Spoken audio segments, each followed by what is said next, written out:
腕を争うために力を使ってはならんのだ。ダイヤモンドとかもそいつでやっつけちゃえばいいじゃん。腕を争うために力を使ってはならんのだ。なんだお前は見るな。さあ急ごう。さっき憲兵隊に襲われた。俺たちの分はもう5万ある。じゃあ行こうぜ。わしも連れて行け。ダメだよ。ただでさえ飛行機狭いのにおじいちゃんでかいしさ。ナメクを話せる者はいるのか。ドラゴンボールを3つ集めたとして目のない理由はナメク語だ。ナメクセのポルダンスが一緒だ。ピッコロ話せるのか。いや父上の頭はうまかったから。あれにな、わしの正義感というのは Now, if you're planning to make a double crochet, after you make the required chains, you add 3 chains. 1, 2, 3. And then you make your first double crochet on the fourth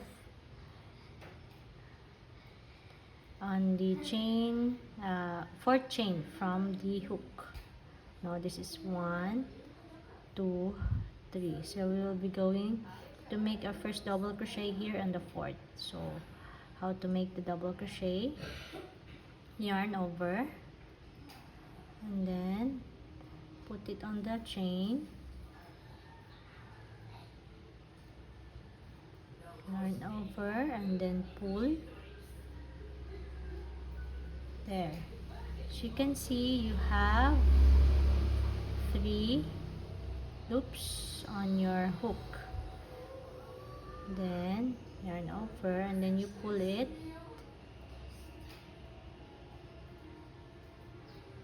towards 2 loops. Only 2 loops. There. Leave the last one and then you pull another yarn. Pull through the 2 loops. There. That's your double crochet.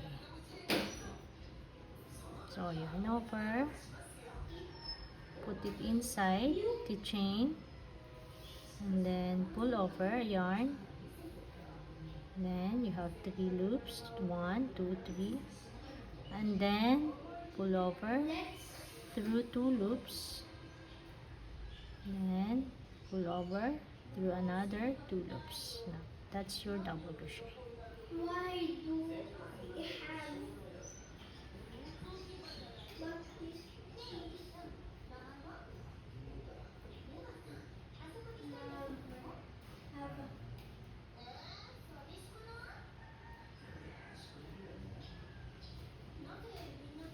why didn't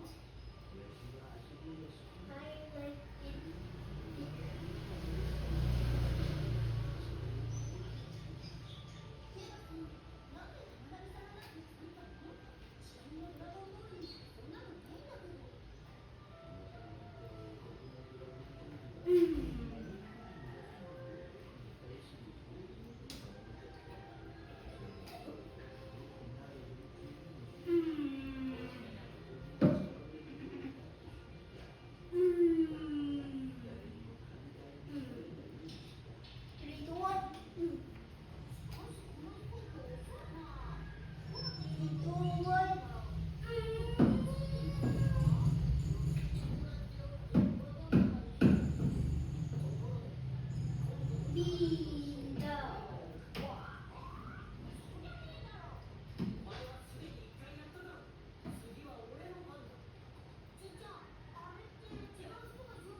There, we are finished with the first row. So how you will make the second row or the succeeding rows.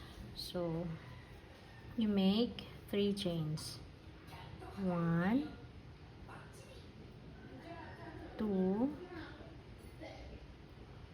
3. So you have 3 chains, and then you turn your work over to the other side there, and then you start making double crochets from here in the first stitch here. This is your first stitch, so you make your first double crochet there to complete that 10 double crochet on the row.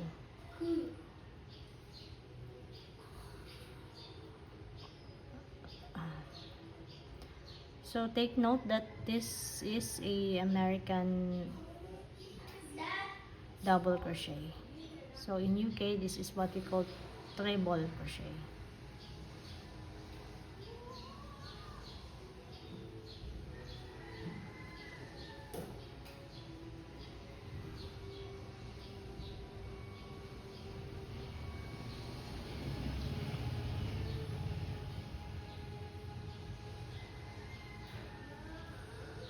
So make sure that you have your hook with these 2 yarns, no? So if you are making the back loop only, you should get this one, but this time you are not making the back loop only, so you are making double crochet. So make sure that you have the 2 yarns over your hook.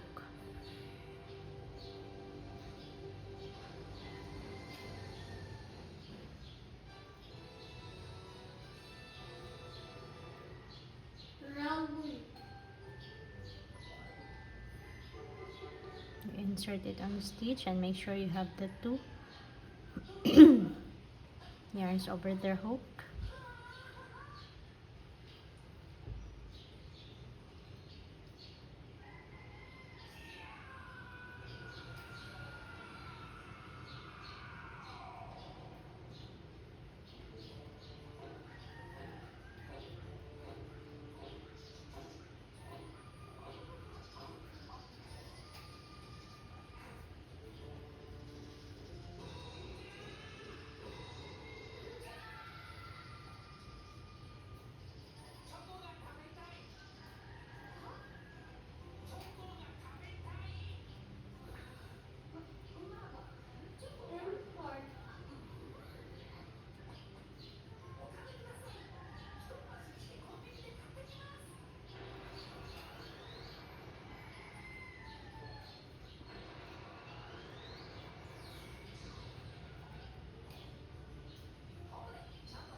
There. Make sure to count your stitches so that you are sure that you have the right count. So in this one, we should have 10. 1, 2, 3, 4, 5, 6, 7, 8, 9, 10. So we have 10 double crochets, and then to start the next row, just like what we did on the last row, we make 3 chains.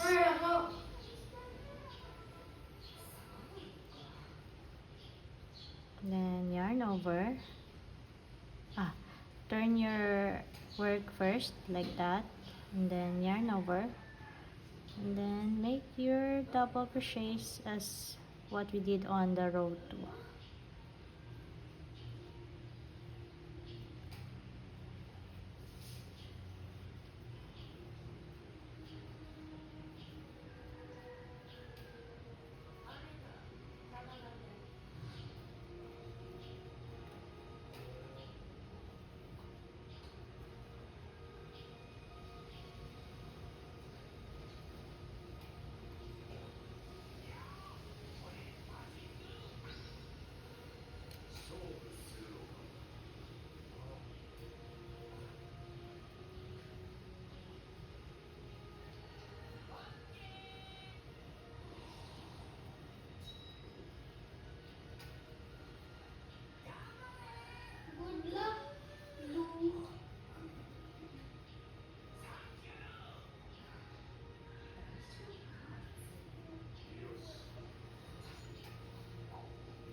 Now, if you're finished with your work, so how do we fasten it?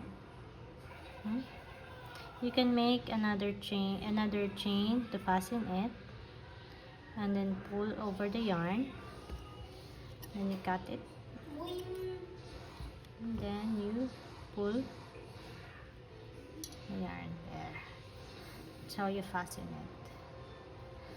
And then if you want to secure the loose end or the excess yarn so that your work will be neat, no, you will need the needle to do it.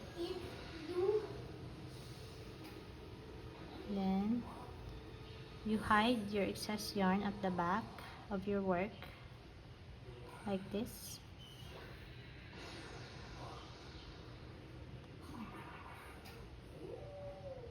Just hide it there. And after you secure it and you hide it on the back, you can cut the excess yarn.